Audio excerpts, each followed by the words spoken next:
Sa ancestral house ng mga Duterte, eksklusibong nakapanayam ng PTV team ang pinakamatandang kapatid ni incoming President Rodrigo Duterte, si Eleanor Duterte. Dahil 3 taon lang ang pagitan ng kanilang edad, aminado si Eleanor na pinaka-close siya kay Digong.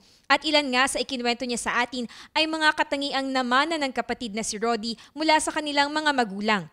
Ang father ko maawain talaga yon. In fact, the mayor inherited both my mother and my father. At heart, sabihin mo na may pagkapilyo siya dyan, basaguliro ng bata pa siya, kasama yung mga kantuboy na ano niya. But that is not his persona. His persona really is para sa kanya to see somebody who was not eaten one meal in one day.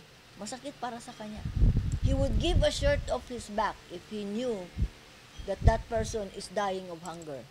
Ayon kay Eleanor, noong mga bata pa sila ay malimit niyang ipagtanggol si Digong kapag napapaaway sa kalye. Kaya naman siya itinuring nitong guardian angel. Biro niya pa nga sa atin, sa kanilang dalawa ni Rodi, siya ang tunay na berdugo. Uwi ng bahay yan, dugo-duguan.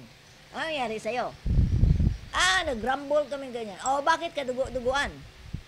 Kasi pinagtulungan ako. Sino yan ang pinagtulungan ka? So I go there. Sino dyan? Turo niya. Yung sino ang kapitan dito, turo sa kanila natin. Nilapitan ko yung bata, sinukhold ko. Tapos yung bata nagsigaw na, "Sumbong kita sa nanay ko! Sige, dalahin mo na dito, dalawa na kayo." Sa kabila nito, binigyang diin ni Eleanor na lahat silang magkakapatid ay lumaki ng may takot sa Diyos at magulang dahil na rin sa striktong pagpapalaki sa kanila. There is the very strict discipline. Strict is the right word. They're strict. You can never convince me that wrong is right.